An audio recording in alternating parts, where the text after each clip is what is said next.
തെരഞ്ഞെടുപ്പ് തൊട്ടു മുന്നിലാണ്. ഈ തെരഞ്ഞെടുപ്പിൽ എന്തെങ്കിലുമൊക്കെ അട്ടിമറികൾ സംഭവിക്കാൻ സാധ്യതയുണ്ടോ? സ്ഥാനാർത്ഥികളുടെ കാര്യത്തിൽ, മണ്ഡലങ്ങളുടെ കാര്യത്തിൽ?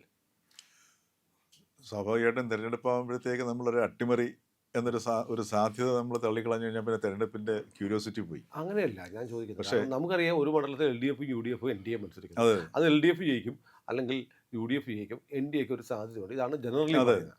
അങ്ങനെയല്ല, ഇതെല്ലാം ഘടകം അതെ മറിച്ച് അതിനകത്ത് ചില മണ്ഡലങ്ങൾ നമ്മൾ നോക്കേണ്ടതുണ്ട്. ഇപ്പോൾ ഇതിനകത്ത് ഇപ്പോൾ നമ്മൾ ഈ കേരളത്തിൽ ഏറ്റവും കൂടുതൽ ഈ പറഞ്ഞതുപോലെ കഴിഞ്ഞ പ്രാവശ്യത്തെ ഭൂരിപക്ഷം ഏറ്റവും കൂടുതൽ വാങ്ങി ജയിച്ച ഒരു സ്ഥാനാർത്ഥിയാണ് നമ്മുടെ കെ ശൈലജ ടീച്ചർ, അല്ലേ? ഉം. അപ്പോൾ ഉം. ഇപ്പം ശൈലജ ടീച്ചർ നിൽക്കുന്നത് അത്ര സേഫ് അല്ലാത്ത മണ്ഡലം. സേഫ് അല്ലാത്ത മണ്ഡലത്തിലാണ്.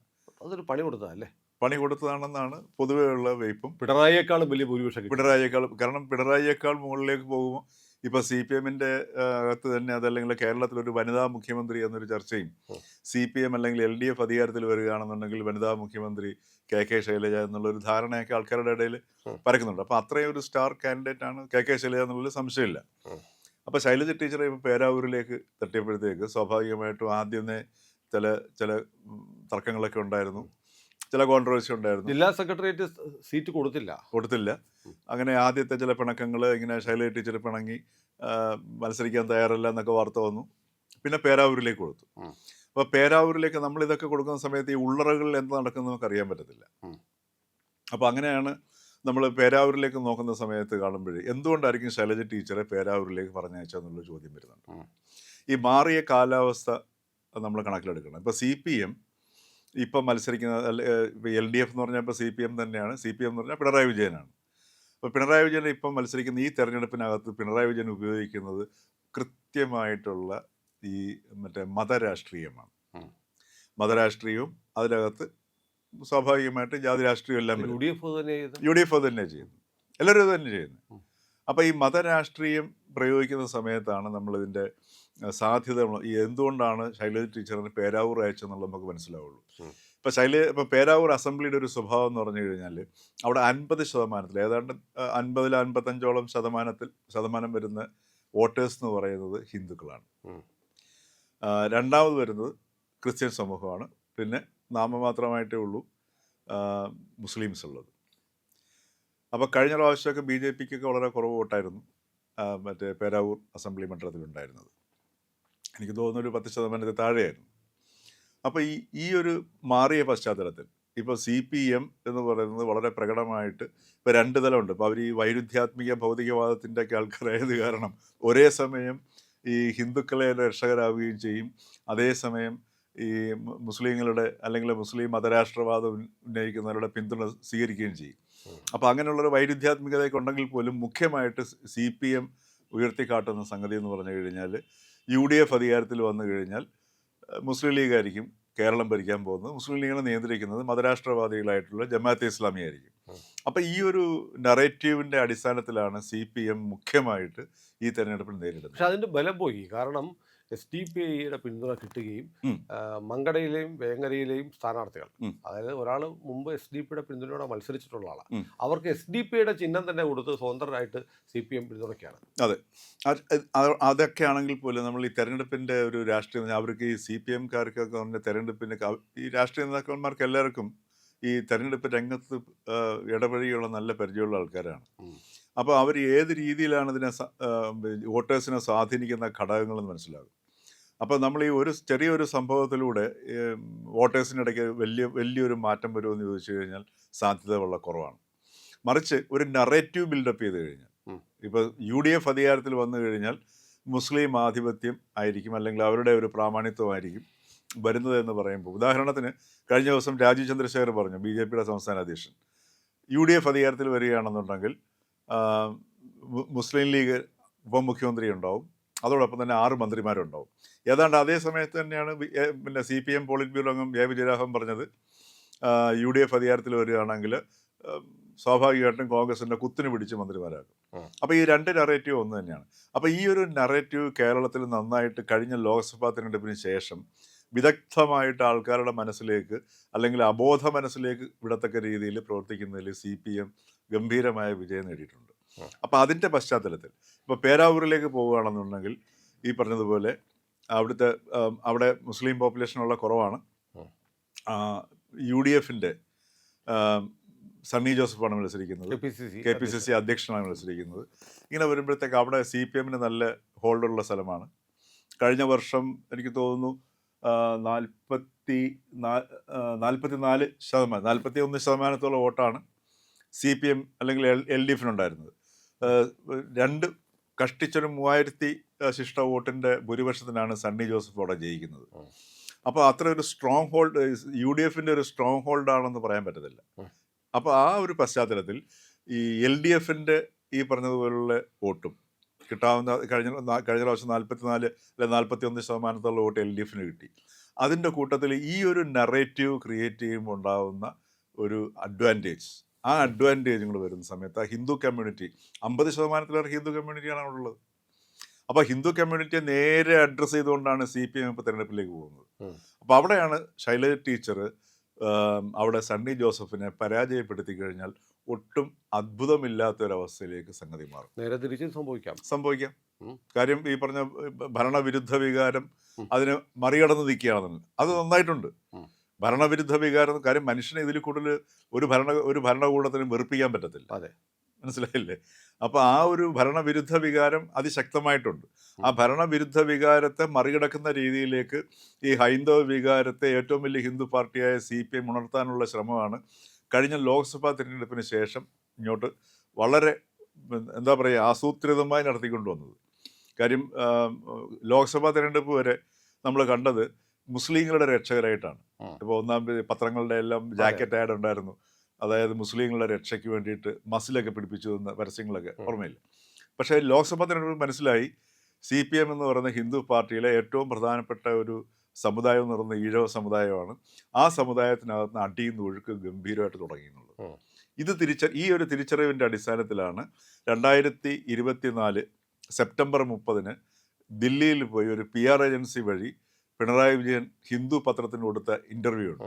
അതിനകത്ത് പറഞ്ഞിരിക്കുന്നത് മലപ്പുറം ജില്ലയിൽ നടക്കുന്ന ദേശവിരുദ്ധ സംസ്ഥാന വിരുദ്ധ പ്രവർത്തനങ്ങളും ഹവാല ഇടപാടുകളും അതോടൊപ്പം തന്നെ സ്വർണ്ണക്കൊള്ളക്കടത്തിനെ കുറിച്ചുമാണ്.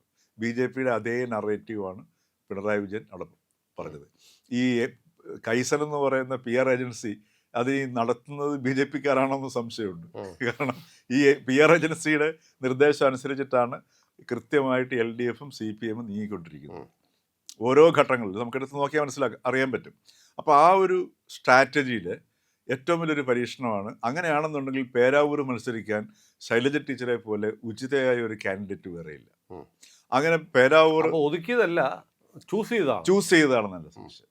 അങ്ങനെ ശൈലജ ടീച്ചർ നല്ല ഈ പറഞ്ഞ പോലെ ജനങ്ങളെ കയ്യിലെടുക്കാനും മാത്രമല്ല ശൈലജ ടീച്ചർ നല്ലൊരു കമ്മ്യൂണിക്കേറ്ററാണ്. അതെ തീർച്ചയായിട്ടും. കാരണം എല്ലാവരെക്കാളും ഇന്ന് CPMനകത്ത് പല രീതിയിൽ എടുത്ത് നോക്കിക്കഴിഞ്ഞാൽ ഏറ്റവും നല്ല സ്റ്റോറി ടെല്ലർ എന്ന് പറയുന്നത് M സ്വരാജാണ്. പക്ഷെ അദ്ദേഹത്തിന്റെ ഉച്ഛ്വാസം പോലും മറ്റുള്ളവരെ വെറുപ്പിക്കുക എന്നുള്ള ഒരു സ്വരം വരുന്നില്ല. അഗ്രഷനാണ്, അഹങ്കാരിയാണെന്നൊരു തോന്നൽ അത് അദ്ദേഹത്തിന്റെ മൂളലിൽ പോലും തുടക്കം അദ്ദേഹം ഈ കണ്ണ് ഉണർന്നു കഴിഞ്ഞാലുള്ള പൊതു സമൂഹത്തിലുള്ള സംഭാഷണത്തിലെല്ലാം ഈ ഒരു ടോൺ അഗ്രഷനാണ്, ഒരു ആക്രമണമാണ്. പക്ഷെ ശൈലജ ടീച്ചർ അതല്ല. ശൈലജ ടീച്ചറിന്റെ ഏറ്റവും വലിയ പ്രത്യേകത എന്ന് പറഞ്ഞാൽ പ്രതിപക്ഷ ബഹുമാനമാണ്. ഉദാഹരണത്തിന് ശൈലജ ടീച്ചർ അവിടെ ആരോഗ്യവകുപ്പ് മന്ത്രിയായിരുന്ന സമയത്ത് ഇപ്പോൾ ഓരോരുത്തരെ അഡ്രസ്സ് ചെയ്യുന്ന രീതി കാണണം. ഒരിക്കൽ അതുപോലെ ഓരോന്ന് പഠിച്ചിട്ട് പറയും, അറിയാൻ പറ്റാത്ത കാര്യങ്ങൾ പഠിച്ചിട്ട് വൃത്തിയായിട്ട് അവതരിപ്പിക്കാൻ അറിയാം. അതിപ്പോൾ ആരോഗ്യ മേഖലയെ കുറിച്ചിട്ടുള്ള കാര്യങ്ങളാണെങ്കിൽ പോലും ടീച്ചർ നന്നായിട്ടൊരു പഠിച്ചിട്ട് അത് അവതരിപ്പിക്കും. അതുപോലെ തന്നെ ഇപ്പം ഉമ്മൻചാണ്ടി ഒരു കാര്യം വിളിച്ച് പറയുകയാണെങ്കിൽ അവർ പറയുന്നത് ഉമ്മൻചാണ്ടി സാർ എന്നെ വിളിച്ചിരുന്നു, സാർ ഇങ്ങനെ പറഞ്ഞിരുന്നു, ഞാനത് ചെയ്തു കൊടുത്തു, അത് ശരിയായിരുന്നു. അപ്പോൾ ഇതൊക്കെ ജനസമ്മതി ഉണ്ടാക്കുന്ന സംഗതികളാണ്. അപ്പോൾ പേരാവൂർ അട്ടിമറി മണ്ഡലം. പേരാവൂർ തന്നി വീഴും, അല്ലെങ്കിൽ ശൈലജ വീഴും. വേറെ മണ്ഡലം ഏതാണ് ഇതുപോലെ? വേറെ മണ്ഡലം പക്ഷെ അത് വിദൂരമായ ഒരു സാധ്യതയാണ്. വിദൂരമായ സാധ്യത എന്ന് പറഞ്ഞു കഴിഞ്ഞാൽ അതാണ് അത്ഭുതം എന്ന് പറഞ്ഞു. ഉദാഹരണത്തിന് ഇപ്പം തിരുവല്ല അനൂപ് ആന്റണി മത്സരിക്കുന്ന സ്ഥലം. അനൂപ് ആന്റണി വന്നപ്പോഴെടുത്ത് മോദി എന്നിട്ട് പറഞ്ഞത് ഇവൻ എന്റെ മാനസപുത്രൻ, എന്റെ പയ്യനാണ്. വലിയ ഇമ്പാക്റ്റ് ആണത്. അതെ, ഞാൻ നിങ്ങൾക്ക് സംഭാവന നൽകുക എന്നാണ്. അതെ, സുരേഷ് ഗോപിയുടെ കാര്യത്തിൽ തൃശ്ശൂർ ചെയ്തതുപോലെയാണ് അനൂപിന്റെ പേരിൽ തിരുവല്ലയിൽ ചെയ്തത്. അതെ. അപ്പോൾ ഇപ്പൊ തിരുവല്ലയിൽ ഇപ്പം നിലവിലുള്ള ഒരു പെർസെൻറ്റേജ് ഓഫ് വോട്ട് നോക്കുകയാണെന്നുണ്ടെങ്കിൽ 16.25% വോട്ടേ തിരുവല്ലയിലുള്ളൂ. ഇപ്പം നിൽക്കുന്നത് മാത്യു ടി തോമസ് ആണ്. മാത്യു ടി തോമസിന്റെ പുറത്ത് എന്ത് തന്നെ പറഞ്ഞു കഴിഞ്ഞാൽ ഇപ്പം UDF ഒക്കെ ഒരുപാട് ആരോപണങ്ങളൊക്കെ കൊണ്ടുവരുന്നുണ്ട്, ഇപ്പോൾ പ്രളയവുമായിട്ട് ബന്ധപ്പെട്ട്. പക്ഷെ അത് പ്രളയത്തിന്റെ തൊട്ട് മുമ്പ് മാത്യു ടി തോമസിനെ മന്ത്രിസ്ഥാനത്ത് നിന്ന് മാറ്റി കൊണ്ടുവരാൻ വേണ്ടിയിട്ട് മാധ്യമങ്ങളിലൊക്കെ ഈ നമ്മളെ ഇപ്പോഴത്തെ മന്ത്രി കൃഷ്ണൻകുട്ടി പ്രചരിപ്പിച്ചുകൊണ്ടിരുന്നൊരു സംഗതിയായിരുന്നു. അന്ന് മാധ്യമ ലേഖകരൊക്കെ അത് മനസ്സിലാക്കിയിട്ട് തള്ളിക്കളഞ്ഞൊരു സാധനമാണ്. അപ്പൊ അതുകൊണ്ടാണ് കൃഷ്ണൻകുട്ടിക്ക് അത് നിഷേധിക്കാൻ പറ്റുന്നില്ല. കൃഷ്ണൻകുട്ടിയുടെ വോയിസ് തന്നെയാണത്. കാര്യം ഇത് പലരുടെ കയ്യിലും കിട്ടിയ സാധനമായിരുന്നു. അതിനുശേഷം മാത്യു ടി മന്ത്രിസ്ഥാനത്ത് നിന്ന് മാറുകയും ചെയ്തു. പക്ഷേ ഇന്റേണൽ പാർട്ടി ഇഷ്യൂ ആയിരുന്നു സാധനം. പക്ഷെ മാത്യു ടി അഴിമതിക്കാരനാണെന്നൊന്നും നമുക്ക് സ്ഥാപിക്കാനും പറ്റത്തില്ല, ബുദ്ധിമുട്ടുമായിരിക്കും. പക്ഷെ മാത്യു ടിയുടെ ഈ പറഞ്ഞതുപോലെ മാത്യു ടി ഒരു വല്ല അഗ്രസീവായിട്ടുള്ള ഒരു ക്യാരക്ടറല്ല. അപ്പൊ അതിന്റെ പേരിൽ ഇപ്പം അവിടെ തിരുവല്ലയിൽ നടക്കുന്ന ഒരു പ്രചരണം എന്ന് പറയുന്നത് അത് ഏറ്റവും അഗ്രസീവായിട്ടും വളരെ മൈന്യൂട്ട് എന്താ പറയുക സൂക്ഷ്മമായ തലങ്ങളിൽ ഓരോ വ്യക്തിയെ കേന്ദ്രീകരിച്ച് നടക്കുന്ന ഒരു പ്രചാരണം എന്ന് പറയുന്നത് BJPയുടെ പ്രചാരണം അനൂപ് ആന്റണിയാണ്. അനൂപ് ആന്റണി ഇപ്പൊ തുടങ്ങിയതല്ല ഈ പ്രവർത്തനം, വളരെ നേരത്തെ തുടങ്ങിയിരുന്നു. അപ്പൊ അനൂപ് ആന്റണി ഞാൻ മനസ്സിലാക്കുന്നത് ഒരു പ്രൊഫഷണൽ ലൈനിലാണ്, പാർട്ടിക്കാരെ ആശ്രയിക്കാതെ തന്നെ പ്രത്യേകം ആൾക്കാരെ തന്നെ നിയോഗിച്ചുകൊണ്ട് ഇത്തരം കാര്യങ്ങൾ നോക്കുന്നുണ്ട്. പിന്നെ അവിടെയും ഏതാണ്ട് ഈ തിരുവല്ല മണ്ഡലത്തിലും ഏതാണ്ട് ഈ ഹിന്ദു കൺസോളിഡേഷൻ സംഭവിക്കുകയാണെന്നുണ്ടെങ്കിൽ സ്വാഭാവികമായിട്ട് ഏതാണ്ട് 50% ഹിന്ദു കമ്മ്യൂണിറ്റി ഉള്ള സ്ഥലമാണ് തിരുവല്ല കോൺസ്റ്റിറ്റ്യൂൻസി എന്ന് പറയുന്നത്. അപ്പോൾ ഈ മോദിയുടെ വരവും ഈ അനൂപ് ആന്റണിയെ തൻ്റെ കൂടെ വർക്ക് ചെയ്തിരുന്ന കക്ഷിയാണ്, ഇന്ത്യ മുഴുവൻ അദ്ദേഹം എനിക്ക് വേണ്ടി ഓടി നടക്കുകയായിരുന്നു, ഞാൻ നിങ്ങൾക്ക് സംഭാവന ചെയ്യുകയാണ് എന്ന് പറയുമ്പോഴത്തേക്ക് അതിലൂടെ വന്ന ഒരു ഇമ്പാക്റ്റ് ഉണ്ട്. ആ ഇമ്പാക്റ്റും നിലവിലുള്ള ഇപ്പം പിന്നെ അവിടെ UDFന്റെ വർഗീസ് മാമനാണത് അല്ലേ, UDFന്റെ കേരള കോൺഗ്രസിന്റെ വർഗീസ് മാമനും മാത്യു ടി വർഷങ്ങളായിട്ടുള്ള ഒരു അദ്ദേഹം MLA ആണ്. അപ്പം മാത്യു ടി നല്ല വ്യക്തിയാണ്, സംശുദ്ധനാണ് ഒക്കെ ആണെങ്കിൽ പോലും ഒരു എഫക്റ്റീവ് അല്ല എന്നൊരു ധാരണ തിരുവല്ല മണ്ഡലത്തിൽ പൊതുവെ അവിടെ ക്യാമ്പയിന്റെ കാര്യത്തിലും ഒന്നാമത് BJP ആണ്. അപ്പം ഇങ്ങനെ ഒരു പശ്ചാത്തലത്തിൽ ഒരു അനൂപ് ആന്റണി ഇപ്പോൾ ഉദാഹരണത്തിന് ഇപ്പം തീർച്ചയായിട്ടും ഈ FCRA ഒക്കെ തിരുവല്ല ഏറ്റവും കൂടുതൽ സ്വാധീനിക്കാൻ സാധ്യതയുള്ള സ്ഥലമാണ്. അപ്പോൾ ഈ FCRA കുറിച്ചുള്ള ക്രിസ്ത്യൻ സമൂഹത്തിൻ്റെയും അല്ലെങ്കിൽ സഭാ നേതൃത്വങ്ങളുടെയും ഒരുപക്ഷെ എനിക്ക് തോന്നുന്നു ലോകത്തിൽ ഏറ്റവും കൂടുതൽ സഭകളുള്ള സ്ഥലവും കൂടെയാണ് തിരുവല്ല. അപ്പോൾ അവിടെയൊക്കെ അതും ഒരു പ്രശ്നമാകും. അത് പ്രശ്നമാവുന്ന സമയത്ത് അതിന് 2 ഇമ്പാക്റ്റ് തിരുവല്ലയിൽ ഉണ്ടാകും. ഒന്നുകിൽ FCRAയുടെ പേരിൽ നെഗറ്റീവായിട്ടുള്ള ഇമ്പാക്റ്റ് ഉണ്ടാകും. മറിച്ച് ഇപ്പോൾ തിരുവല്ലയിലെ സഭാ നേതൃത്വങ്ങളും അവിടുത്തെ അദ്ദേഹം തിരുവല്ല ഈ അനൂപ് ആന്റണി മർത്തോമ അല്ല എന്നുള്ള ഡിസഡ്വാൻറ്റേജുകളുണ്ട്, അത് നമ്മൾ മനസ്സിലാക്കണം. പക്ഷേ എങ്കിൽ പോലും ഈ ക്രിസ്ത്യൻ സഭാ നേതൃത്വത്തിന്റെ ഒരു സ്വഭാവം എന്ന് പറഞ്ഞു കഴിഞ്ഞാൽ ഭരണവുമായിട്ട് എപ്പോഴും ചേർന്ന് നിൽക്കുക. ഭരണവുമായിട്ട് പ്രധാനമന്ത്രിയുമായി ഏറ്റവും അടുപ്പമുള്ള ആളെ ജയിപ്പിച്ചു വിട്ടാൽ അവരുടെ പല കാര്യങ്ങളും അവിടെ വോയിസ് എടുത്ത. അതെ, ഉദാഹരണത്തിന് ഇപ്പോൾ സിംഗിൾ പോയിന്റ് കോൺടാക്റ്റ് ആണ്. ഇപ്പൊ അനൂപിനെ കണ്ടാൽ മതി. ഇപ്പൊ എനിക്കിപ്പോ താങ്കളെടുത്തൊരു കാര്യം പറഞ്ഞ ഒരു കാര്യം സാധിക്കാവുന്നത് പോലെയാണ് ഇന്ത്യൻ പ്രൈം മിനിസ്റ്ററെ കൊണ്ടൊരു അല്ലെങ്കിൽ ഇന്ത്യ ഗവൺമെന്റിനെ കൊണ്ടൊരു സംഗതി സ്ഥാപിക്കണം, വിളിക്കുക, കാര്യം പറയാന്നുള്ളതേ ഉള്ളൂ. പക്ഷേ അവിടെ ആണ് ഏറ്റവും വലിയ വെല്ലുവിളി നേരിടുന്നത്. ഒരു 16.25% വോട്ടിൽ നിന്ന് ഒരു അവിടെ നിന്നൊരു ഏകദേശം ഒരു 30% വോട്ട് അധികം നേടേണ്ടി വരും. മറ്റൊരു 2 പേരും മർത്തോമ കമ്മ്യൂണിറ്റിയുടെ പ്രതിനിധികളാണ്. സ്പ്ലിറ്റ് ആയി പോകാൻ സാധ്യതയുണ്ട്. സ്പ്ലിറ്റ് ആവാൻ സാധ്യതയുണ്ട്. അപ്പം അതിനിടയ്ക്ക് ഒരു ഹിന്ദു കൺസോളിഡേഷനും കൂടെ ഇപ്പം മോഡിയുടെ വരവും അനൂപ് ആന്റണിയുടെ പ്രവർത്തനവും എല്ലാം കൊണ്ട് വരികയാണെന്നുണ്ടെങ്കിൽ അത് വേണമെങ്കിൽ ഒരു അത് സംഭവിക്കുകയാണെങ്കിൽ ഈ വരുന്ന തെരഞ്ഞെടുപ്പിലെ ഏറ്റവും വലിയ അട്ടിമറിയായിരിക്കും. സാധാരണഗതിയിൽ നമ്മൾ ആലോചിച്ച് നോക്കിയാൽ ഒരു സാധ്യതയുമില്ല. പക്ഷെ ഒരു വിദൂര സാധ്യത നമുക്ക് തള്ളിക്കളയാൻ പറ്റാത്ത. തിരുവല്ല മാറി ചിന്തിക്കുന്നു എന്നാണ് ഫീൽഡിൽ നിന്ന് നമുക്ക് മനസ്സിലാവുന്നത്. അതെ, അപ്പൊ അതുകൊണ്ട് അതൊരു മഹാത്ഭുതമായിരിക്കും സംഭവിച്ചു കഴിഞ്ഞാൽ. അപ്പൊ അങ്ങനെ ഒരു സംഗതിയാണ് അവിടെ തിരുവല്ലയിൽ നമുക്ക് കാണാൻ കഴിയുന്നത്. അങ്ങ് കാണുന്ന മറ്റു മണ്ഡലം ഏതാണ്? മറ്റു മണ്ഡലങ്ങൾ ഇപ്പൊ ഉദാഹരണത്തിന് ഇപ്പൊ മൊത്തത്തിൽ എടുക്കുകയാണെന്നുണ്ടെങ്കിൽ ഇതാണ് കേരളത്തിലെ ഏറ്റവും വലിയ 2 അട്ടിമറി. ഒന്ന് പേരാവൂരും തിരുവല്ലയായിരിക്കും. ഇത് തിരുവല്ലയിലെ മഹാ അട്ടിമറിയായിരിക്കും. ഇപ്പൊ തിരുവല്ലയിൽ ഇപ്പൊ ഒരു നോർമൽ രീതിയിൽ നമ്മൾ അസസ് ചെയ്ത് കഴിഞ്ഞാൽ BJP അവിടെ ഒരു നല്ല ശതമാനം വോട്ട് വർദ്ധിപ്പിക്കും എന്നുള്ളതിന് യാതൊരു സംശയമില്ല. പക്ഷെ വേറെ ഒരു കാര്യം കേൾക്കുന്നു. ഇപ്പോൾ എന്നോട് രാവിലെയൊക്കെ നമ്മൾ ചില ചെയ്ത വീഡിയോകൾ കണ്ടിട്ട് ഉം. എന്നോട് മലബാറിൽ നിന്ന്, പ്രത്യേകിച്ച് കോഴിക്കോട് നിന്ന് വിളിക്കുന്നുണ്ട്. കോഴിക്കോട് നിന്ന് സൗത്തിൽ, കോഴിക്കോട് നോർത്തിൽ നവ്യ അതെ. നന്നായിട്ട് കയറി വന്ന സ്ഥാനാർത്ഥി. അതെ. അപ്പോൾ എന്നെ ഇന്ന് രാവിലെയും കോഴിക്കോട്ട് ആൾ വിളിച്ചു, നിങ്ങളൊരു കാര്യം വിട്ടുപോയി, കോഴിക്കോട് സൗത്ത് റിനീഷ് അതെ. റിനീഷ് അറിയപ്പെടുന്ന ഒരു ജൈൻ കില്ലർ എന്നാണ്. റിനീഷിനോട് പാർട്ടി BJP പറയും, അടുത്ത പ്രാവശ്യം CPMന്റെ മേയർ സ്ഥാനാർത്ഥി ഇന്നയാളായിരിക്കും, അവിടെ പോയി മത്സരിക്കുക.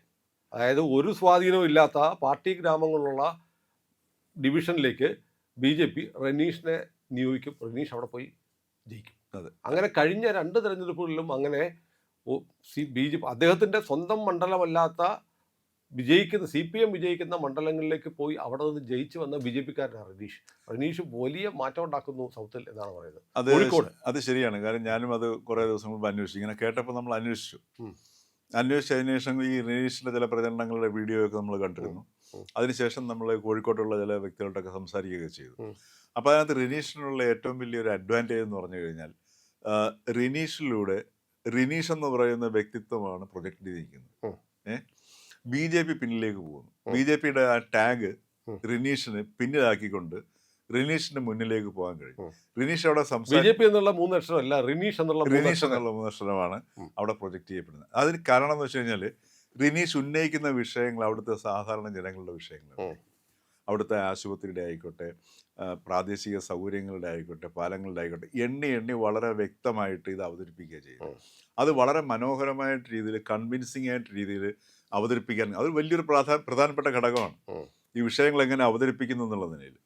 അപ്പം അത് ആ രീതിയിൽ അവതരിപ്പിക്കുന്ന സമയത്ത് നമ്മൾ കേട്ട് നിൽക്കുന്നവർക്ക് പോലും, നമ്മൾ വളരെ സൂക്ഷ്മമായിട്ട് പരിശോധിച്ചു കഴിഞ്ഞാൽ മനസ്സിലാകുന്ന സംഗതി, കേട്ട് നിൽക്കുന്നവർക്ക് പോലും ഇത് വളരെ ശരിയാണ്, ഇദ്ദേഹം പറയുന്നത് വളരെ ആത്മാർത്ഥമായിട്ടാണ് പറയുന്നതെന്ന് തോന്നുന്നുണ്ട്.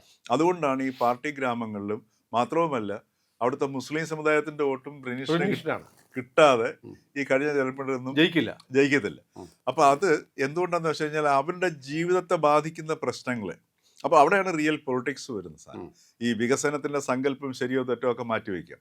പക്ഷെ അവരുടെ ജനങ്ങളുടെ ജീവിതത്തെ സ്പർശിക്കുന്ന വിഷയങ്ങളെയാണ് ഈ റനീഷ് അഡ്രസ്സ് ചെയ്യുന്നത്.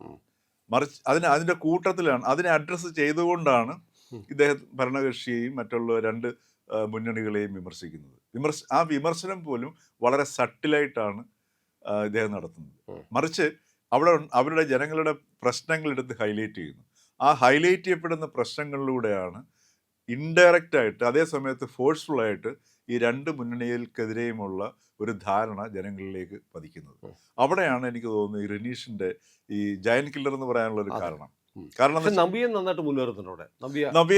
നബി നല്ല സമർത്ഥയായ ഒരു കാൻഡിഡേറ്റാണ്. ഈ കഴിഞ്ഞ പ്രാവശ്യം സൗത്തിലായിരുന്നു നവ്യ മത്സരിച്ചത്. അവിടെയും അത്യാവശ്യം ഭേദപ്പെട്ട വോട്ട്, ഏതാണ്ട് ഒരു, എനിക്ക് തോന്നുന്നു നവ്യ അവിടെ 20% വോട്ട് പിടിച്ചു. അതായത് 52,557 ആയിരുന്നു അഹമ്മദ് ദേർഗോളിന്റെ, INL-ന്റെ അഹമ്മദ് ദേർഗോൾ നേടിയ വോട്ട്. അത് നവ്യക്ക് കിട്ടിയത് 24,873 ആണ്. അപ്പൊ അവിടെ അത്യാവശ്യം ഒരു ഈ 20% എന്ന് പറയുന്നത് മോശപ്പെട്ട ഒരു നമ്പറല്ല. അല്ല, നമ്മൾ ഈ കോഴിക്കോട്, മലപ്പുറം എന്നൊക്കെ പറയുമ്പോൾ, കാസർഗോഡൊക്കെ പറയുമ്പോൾ പുറത്ത് മുസ്ലിം ഭൂരിപക്ഷമുള്ള ജില്ലകൾ വ്യാഖ്യാനിക്കപ്പെടുന്നത്. അവിടെ BJP സ്ഥാനാർത്ഥികൾ നല്ല തോതിൽ മുന്നേറുന്നു എന്ന് വെച്ചാൽ ഹിന്ദു കൺസോൾട്ടേഷൻ ഉണ്ടാവുന്നു എന്നല്ലേ? അതും ഉണ്ടാകുന്നുണ്ട്. ഇപ്പൊ കഴിഞ്ഞ ഈ തദ്ദേശ സ്വയംഭരണ തെരഞ്ഞെടുപ്പിൽ കണ്ട ഏതാണ്, കോഴിക്കോട്ടിന്റെ പല ഭാഗങ്ങളിലേക്കും വലിയ ഇൻട്രോഡ്സ് BJP ഉണ്ടായി കഴിഞ്ഞു.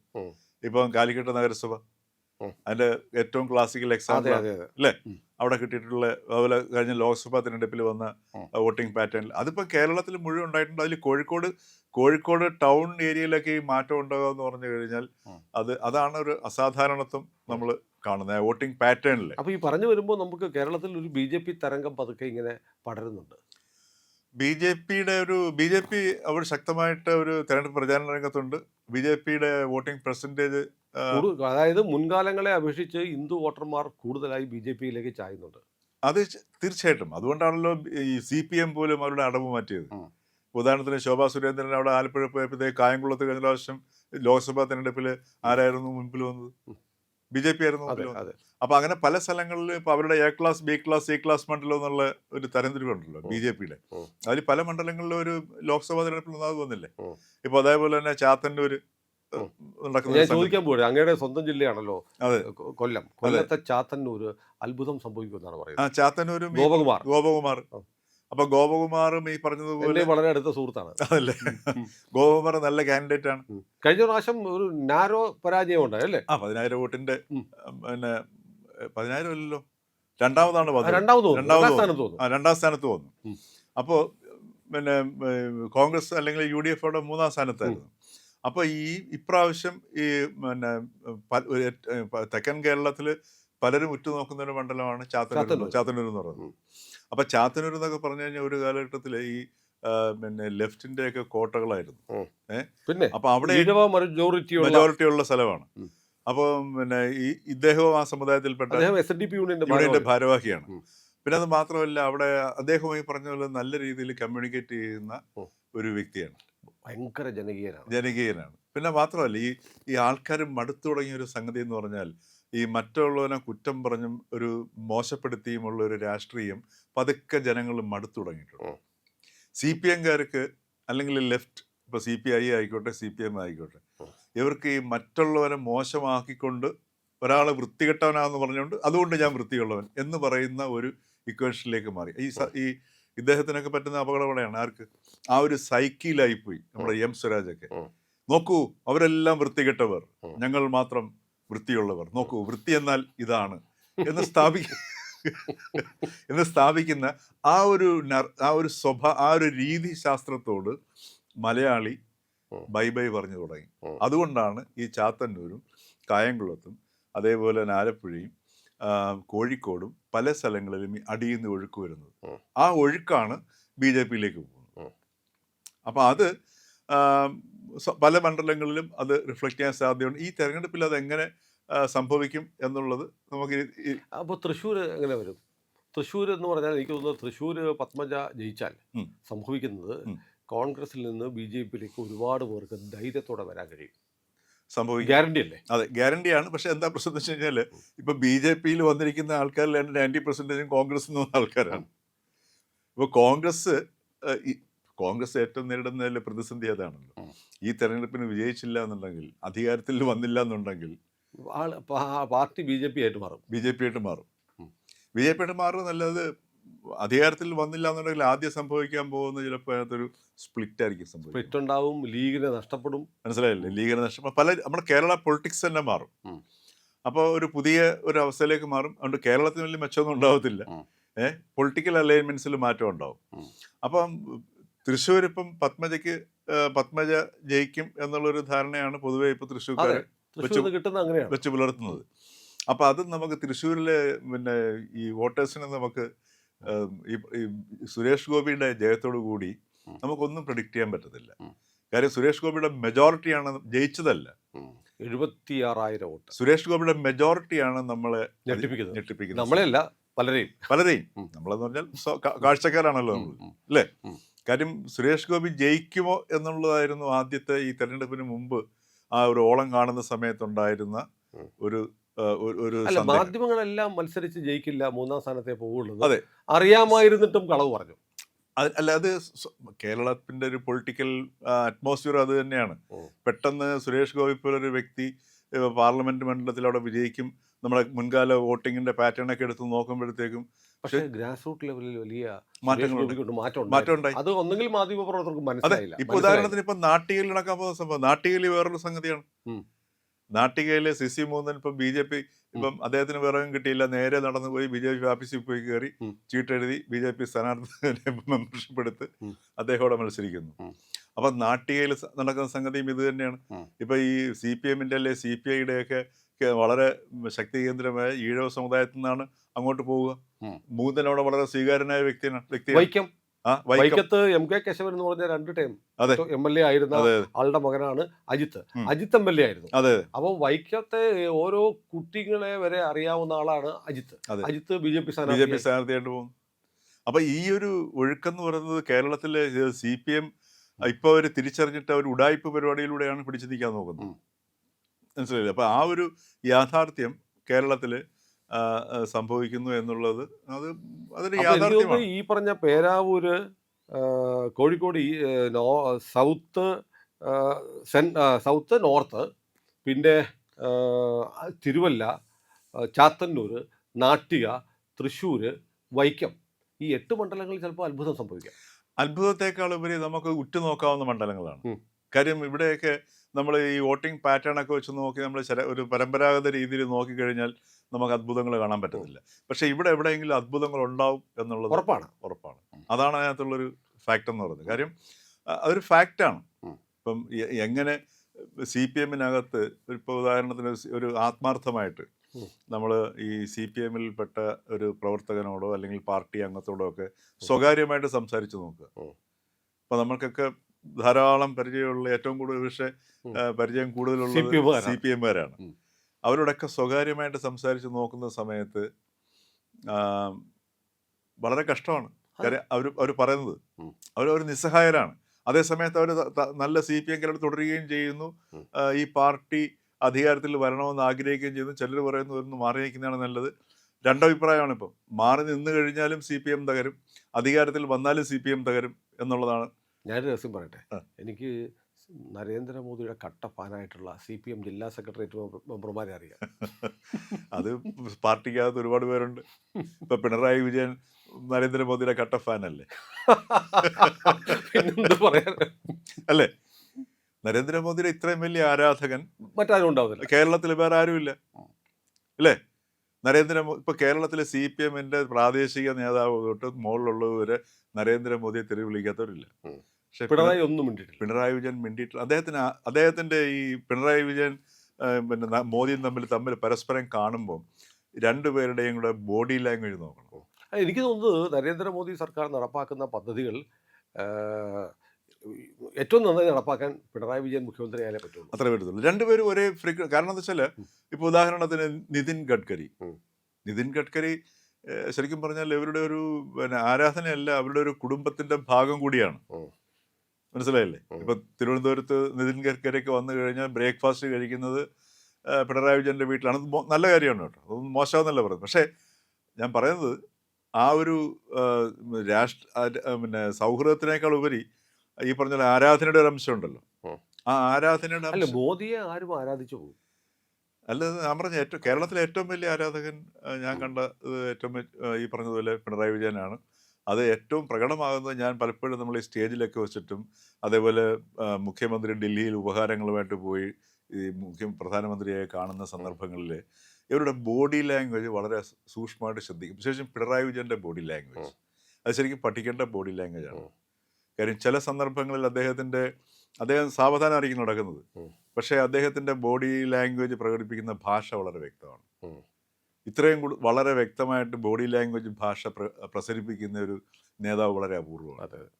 അപ്പോൾ അത് നമ്മൾ വ്യത്യാസം, അതുകൊണ്ടാണ് മോദിയുമായിട്ട് ഒരു പരിചയപ്പെടുന്ന സമയത്ത് അല്ലെങ്കിൽ ഇൻട്രാക്ട് ചെയ്യുന്ന സമയത്ത് ഈ പിണറായി വിജയൻ്റെ ബോഡി ലാംഗ്വേജിൽ വരുന്ന ആ ഒരു ചേഞ്ച് അവിടെയാണ്. അതുകൊണ്ടാണ് ഞാൻ പറഞ്ഞത് കേരളത്തിലെ ഏറ്റവും വലിയ ആരാധകൻ മോദിയുടേത് പിണറായി വിജയൻ തന്നെയാണ്, ഒരു സംശയമില്ല. പ്രിയപ്പെട്ട പ്രേക്ഷകരെ, കേരളത്തിലെ നിർണായകമാകുന്ന ശ്രദ്ധേയമാവുന്ന 8 മണ്ഡലങ്ങളിലൂടെയാണ് നമ്മൾ സഞ്ചരിച്ചത്.